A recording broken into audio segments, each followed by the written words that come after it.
Estimados amigos, como siempre es un placer estar a través de este medio semana a semana de Canal 11 y su retransmisora en todo el departamento, tratando temas de la actualidad nacional. Habíamos quedado comprometidos en estos días atrás, y lo vamos a hacer la semana próxima con el profesor Richeri, retomar el tema de la educación y compartir con ustedes la segunda parte de la propuesta de educación que nuestro sector Concertación Republicana Nacional ha hecho hacia la interna del Partido Nacional y hacia todos los ciudadanos en general. Por lo tanto, la próxima semana vamos a estar con el profesor tratando este tema, sobre todo toda la parte que nosotros creemos que es fundamental en lo que es una red de educación e incorporar conjuntamente con la educación formal la educación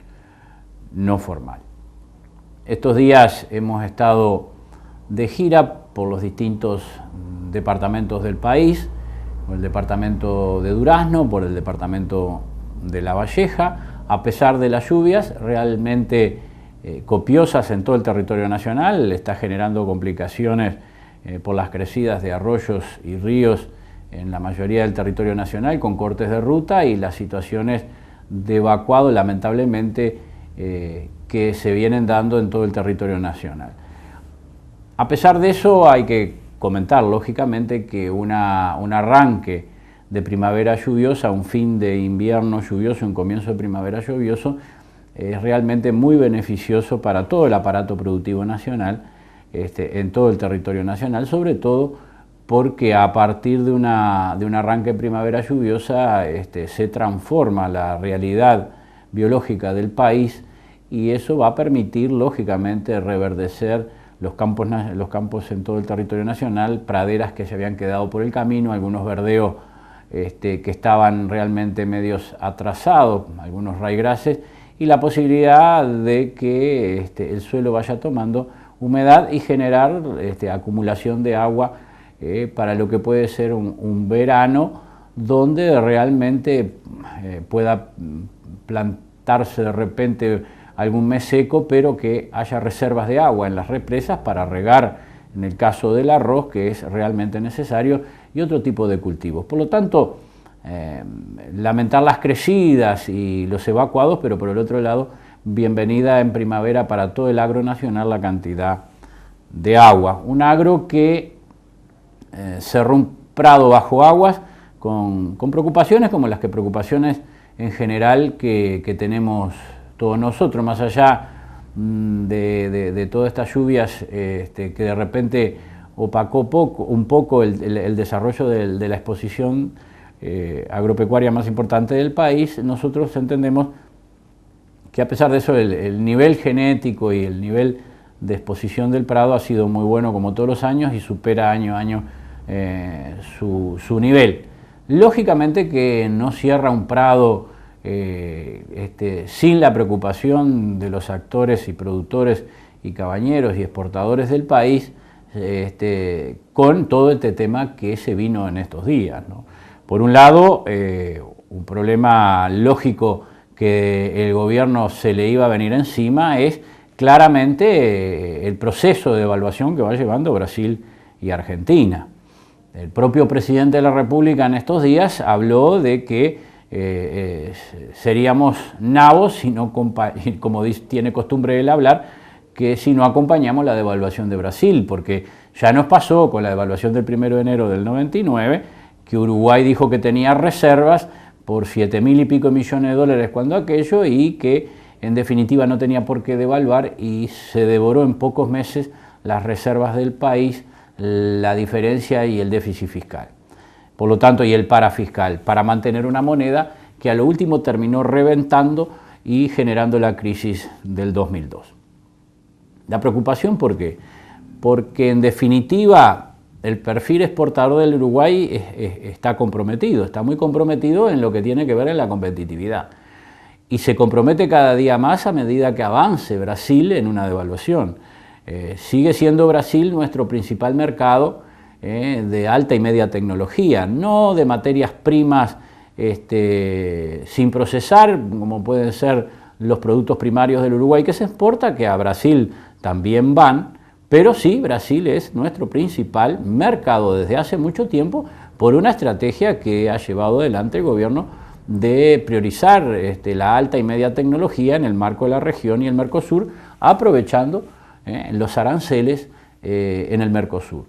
Eso, lógicamente, que nos subordina a que la alta y media tecnología producida en el Uruguay, industrializada en el Uruguay, y lo que es industria que puede generar eso, ese tipo de productos de exportación, lógicamente que están actadas al costo país, a la energía de producción en el país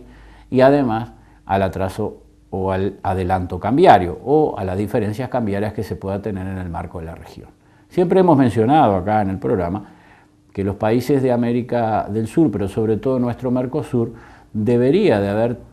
tenido desde su principio, y hoy ni que hablar, una política económica más o menos regular en el marco de los acuerdos regionales que nos permita tener un equilibrio, por lo menos en las monedas, que no sucedan estos desfasajes. La década del 90 nos mostró básicamente que no devaluamos el 1 de enero del 99 cuando devalúa Brasil, nos pegamos a Argentina. Brasil siempre que devalúa termina sacudiendo a Argentina porque son dos mercados realmente muy importantes uno con el otro y termina sacudiendo a Argentina y Argentina termina sacudiendo a Uruguay. Yo creo que ya nos quedamos por atrasado en el proceso de ir mejorando el perfil de la moneda y eso ha sucedido porque el gobierno ha llevado solo una línea monetarista en el control de la inflación y no ha reducido el gasto del Estado superfluo, sobre todo, no ha promovido el crédito productivo a largo aliento, que eso es lo que genera mano de obra, y además no ha recortado el crédito del consumo, que sigue siendo exacerbado.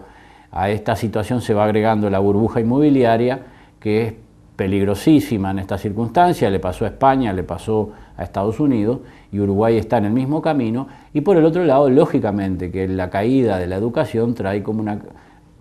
la caída de la posibilidad de tener mano de obra calificada. Eso a nivel internacional nos ha traído muy abajo en la tabla de competitividad en los mercados internacionales y en los mercados de la región. Ante esta situación, mencionábamos los del Prado, porque lo del Prado ahí estaba todo lo que el Uruguay expone al mundo, lo que es maquinaria agrícola, la genética uruguaya, la parte de industrialización, el sistema financiero, los negocios comerciales, todo lo que tiene que ver con la exportación de las cadenas agroindustriales se visualizan en el Prado y ahí había una generalizada la preocupación de los actores económicos por la situación económica del país. Lógicamente que por no haber llevado un proceso de especificación en la Plaza Nacional fuerte, lógicamente que una devaluación impactaría también en los créditos, sobre todo créditos al consumo que tiene la ciudadanía en general. Atado a esto que hay 800.000 trabajadores que ganan menos de 14.000 pesos y que tienen comprometido parte de su salario en pagar cuotas que están enganchadas a la referencia cambiaria. Una situación bastante de círculo cerrado o de círculo vicioso que se repite desde la década del 80. El 82 la tablita, después en la década del 90 el ancla cambiaria con la banda cambiaria y hoy la política económica repite los mismos errores de la década del 90 y de la década del 80. Y creo que eso es preocupante porque sea cual sea el gobierno que viene, se va a encontrar con serias dificultades en un escenario de crecimiento bajo, crecimiento más o menos bueno, pero bajo del 3%, y lógicamente con un escenario de déficit fiscal que en definitiva va a tener que reacomodar las prioridades, va a tener que reordenar la presión fiscal, va a tener que reclamarle 250 millones de dólares de exoneraciones fiscales a grandes empresas multinacionales que realmente no pagan ese dinero a las arcas del Estado y que van a tener que pagarlo para reacomodar la economía del país. Porque si no lo hacen, van a terminar como esta semana pasada con un ajuste fiscal que hizo el gobierno. El gobierno hizo un ajuste fiscal y eso hay que decirlo con firmeza. No es un tema de que el gobierno dijo no vamos a tocar el ministro de Economía el impuesto a las empresas, el IRAE, no vamos a tocar el IRPF, pero nadie habló de que tenemos un IVA en el 22%, que el gobierno prometió bajar 2 puntos y para nada bajó esto. O sea, el gobierno prometió una reforma del Estado, bien que quedó. Lo vamos a ver en la segunda parte del programa porque el presidente también hizo declaraciones sobre el tema de la reforma del Estado y el funcionariado público, que tiene que ver con la deuda pública, el gasto corriente y un Estado que sigue siendo ineficiente y que es una carga para la producción nacional y para la inversión extranjera, que tiene dificultades al instalarse en el Uruguay, con todo lo que es el proceso de lentecimiento de la burocracia estatal que detiene el proceso económico del país permanentemente cuando el mundo exige otras cosas y una eficiencia distinta en el Estado. Todo esto significa una carga muy pesada para un aparato productivo que se le va achicando el margen económico de rentabilidad. Ya los granos este año no van a tener los precios extraordinarios de otros años atrás porque a nivel del planeta Tierra, sobre todo en Estados Unidos y Canadá, grandes productores de granos, sobre todo de trigo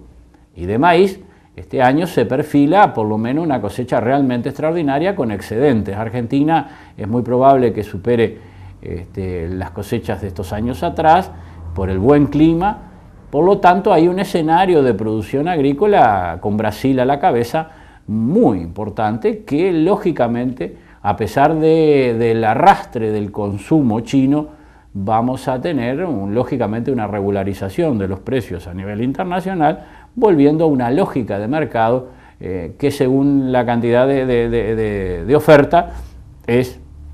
se ata y se regulariza con la demanda. En el caso de la carne a nivel internacional, los precios que manejan los mercados de alto valor, que compiten, que son puerta para Uruguay, compite Nueva Zelanda y Australia con precios que hoy están por debajo de los precios que maneja Uruguay para la producción nacional. Por lo tanto, también ahí va a haber un ajuste, ya hubo un ajuste en estos días a la baja del precio de los ganados, y por el otro lado paulatinamente se va encareciendo el costo país, el costo de producción con relación a lo que sucede en los dos vecinos, que además de ser los primeros en comprarnos media y alta tecnología, también son mercados de referencia de competencia, porque ellos venden también lo mismo que vendemos nosotros en otros mercados y que ahí ellos compiten con grandes volúmenes y con muy buen precio. Y eso realmente afecta a la competitividad del Uruguay a corto y mediano plazo. El gobierno, por la vía de los combustibles, había dicho que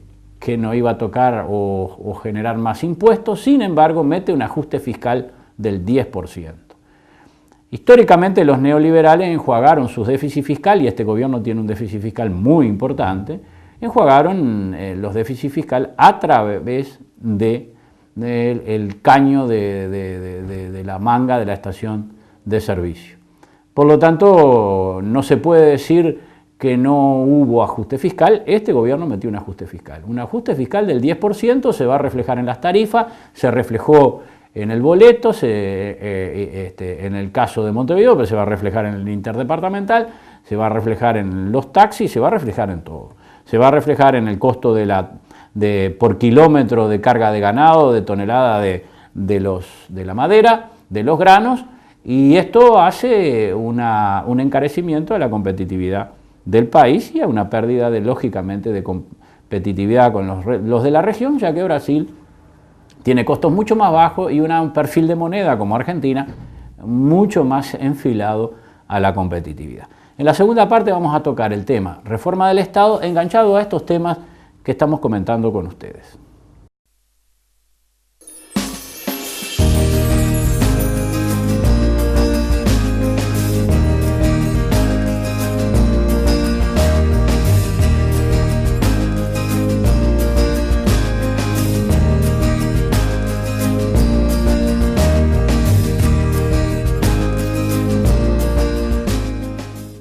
Bien, en esta segunda parte del programa veníamos con todo un enganche de temas que tienen que ver con la visión de corto y mediano plazo, pero que en este ajuste fiscal del 10% que se da a través de los combustibles, la suma de los combustibles, va a afectar a toda la sociedad en su conjunto, ya que el gobierno ha decidido mantener la prioridad de exoneraciones fiscales a las grandes empresas y de no reacomodar el gasto público que es creciente y muy fuerte en esta rendición de cuentas y en las otras rendiciones de cuentas. Se vino un ajuste fiscal con la excusa de que el barril de petróleo está en $110 y que al subir el dólar 2 o 3 pesos también ajusta al alza el precio de los combustibles, lo cual no es real. En realidad, el precio del combustible en la región, boca de refinería, salida de tanque de camión, es el mismo precio en general. El caso de Brasil, Uruguay, a pesar de que Brasil tiene petróleo y tiene otros costos diferenciales, es el mismo precio, más o menos, pesos más, pesos menos. Uruguay tiene un precio más o menos en la boca de refinería, rumbo a la estación de servicio del camión, de alrededor de 22 pesos los combustibles. Pongámosle la ganancia de los estacioneros, que no es mucha, que andará en el peso y pico, 2, estamos en el torno de lo que vale en Brasil el combustible, 24 o 25 pesos sería el público. Sin embargo, estamos en el eje de los 40 pesos. Eso es todo impuesto. O sea, el 10% de ajuste fiscal es un ajuste fiscal muy importante, porque va por la vía de los combustibles y se va a reflejar en otros ajustes fiscales que van por la vía de las tarifas y los costos país. La verdad que grave para la economía del país, ya lo vivimos en el pasado, porque nos sigue quitando rentabilidad a todos los sectores productivos y va lógicamente que a estrangular la economía familiar de los sectores que tienen menores ingresos. Nadie habla de, y lo mencionamos en otra parte del programa, de ese 22% del IVA que no bajó y que se prometió bajar 2 puntos, se le mintió a la ciudadanía, mintieron claramente porque no bajó nada el IVA, son 22%, un IVA altísimo. Los costos energéticos y la energía en Uruguay están el doble de la región. El combustible, lógicamente, ustedes lo ven, más de 20 y algo de pesos en Brasil contra 40 pesos acá, 18 y 19 pesos en Argentina contra 40 pesos acá, con un costo de producción y de implantación de cultivos para el aparato productivo nacional, tanto en Argentina como en Brasil, como un 30 y 35% por debajo de los costos que tiene el Uruguay. Por lo tanto, seguimos perdiendo competitividad. Avanzar la moneda al Uruguay no va a tener más remedio que devaluar,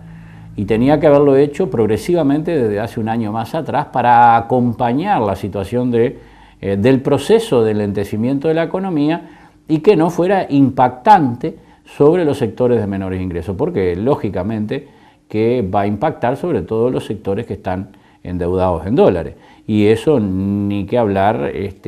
que es un problema que va a tener el gobierno y que no lo solucionó en el momento clave, cuando el país crecía a pasos agigantados, especificando la plaza interna y dejando solo el dólar como moneda de intercambio de exportación, como lo tiene Brasil y como lo tienen otros países, que después cuando devalúan no tienen ningún problema ni ningún inconveniente. Tenían que haber prohibido en el Uruguay el crédito en dólares para pasar al crédito al peso, como puede ser en otros países, como es el propio Brasil. Y bueno, eso no se hizo, se comprometió a hacer progresivamente y no se hizo. Hoy tenemos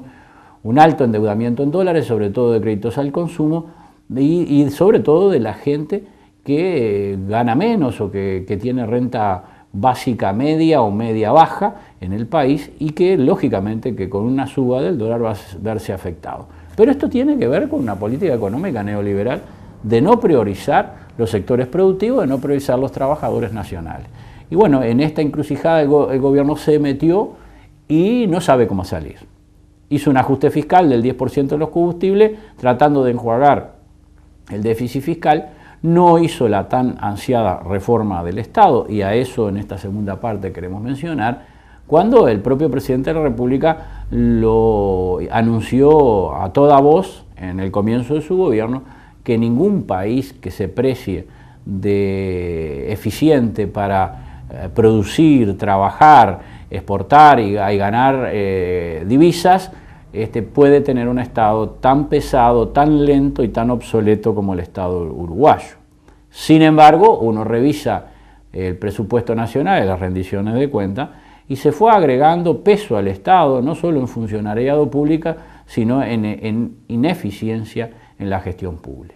Llegó tarde y mal un proyecto de ley que reforma el estatuto del funcionario público, pero ni cerca de lo planteado por el gobierno y por el propio presidente de la República. Ni cerca. Realmente un proyecto de ley que no va a hacer ninguna reforma del Estado,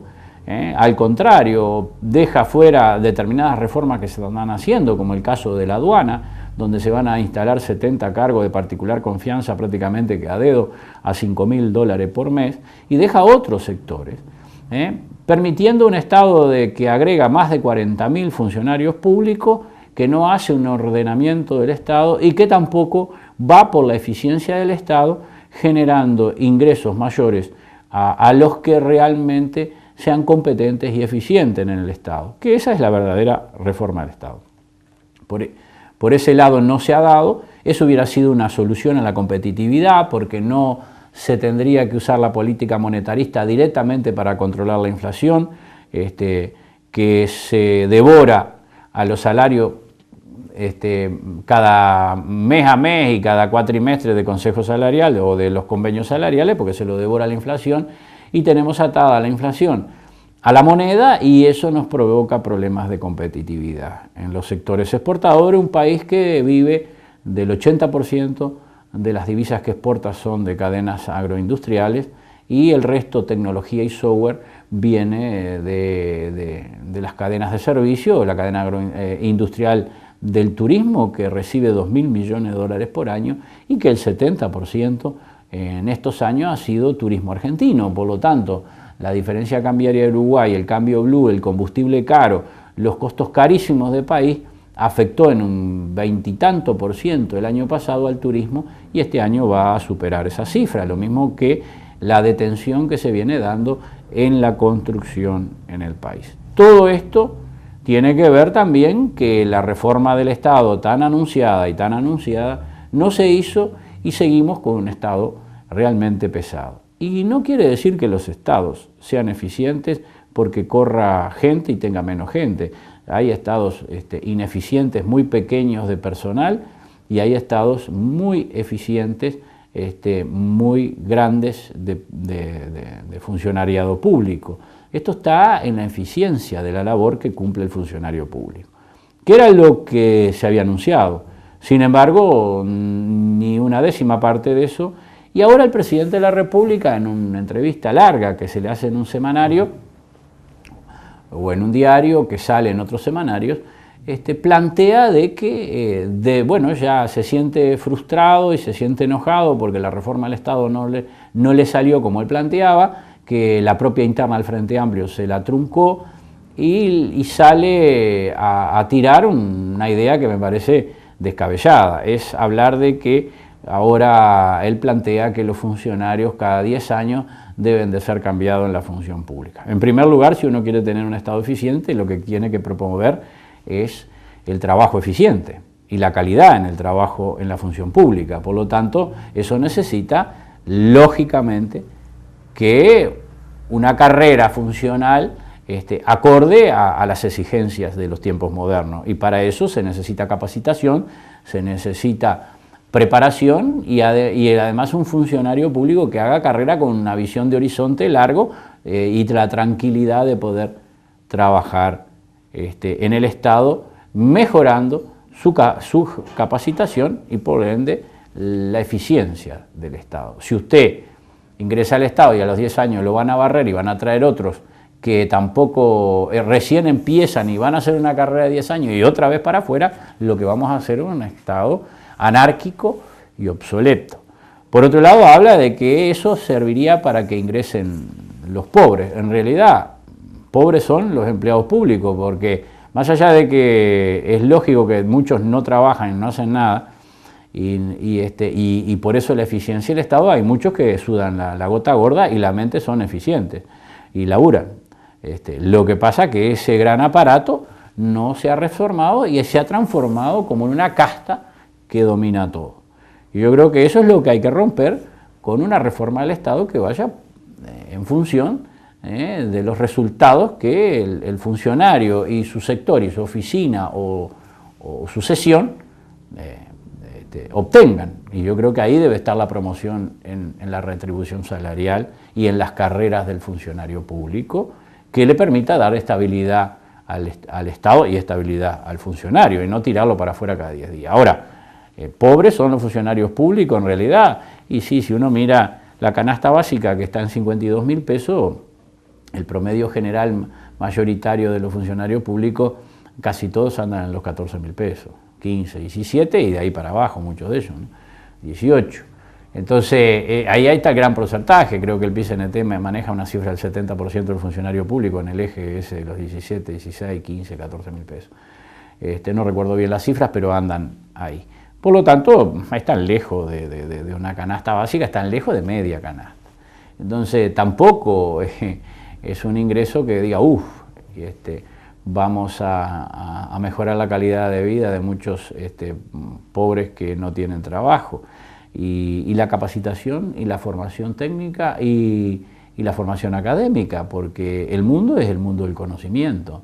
Un Estado eficiente es gente con conocimiento y con formación, si uno quiere tener un Estado eficiente, porque en definitiva, hoy el paradigma del no Estado no existe más. El paradigma de las privatizaciones totales como la década del 90 que liquidó con el Estado, por ejemplo, argentino, que hasta el día de hoy Argentina se ha perdido de ser el primer productor o el segundo productor del mundo planetariamente de gas, porque se privatizó todo y no hubo inversión en el área del gas y Argentina se quedó sin energía, siendo el segundo reservorio a nivel del planeta Tierra de gas. Bueno, ahora parece que con las estatizaciones que hizo el gobierno argentino va a empezar a explorar el gas en sociedad con una compañía transnacional, y por lo tanto va a ser Argentina en los próximos 4 o 5 años el segundo productor del planeta de gas.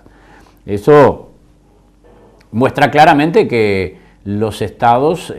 pueden ser muy eficientes si se manejan eficientemente, y que en realidad los estados tienen que ser fuertes para políticas de inversión, porque un estado que invierte en infraestructura, en tecnología, en desarrollo, en políticas sectoriales, promueve que el inversor privado se adhiera al Estado. Eso no quiere decir que el Estado no se asocie con privados para determinados emprendimientos. Lo que quiere decir es que el Estado tiene que tener una base fuerte y lógicamente que hay que romper determinados monopolios estatales que lógicamente traen como consecuencia manejar de determinada manera y a su antojo lo que son las políticas de Estado. Pero eso se rompe no privatizando el Estado y áreas del Estado, se rompe básicamente justamente con políticas de Estado direccionadas y con una rienda más sujeta a lo que puede ser las autonomías de los entes autónomos,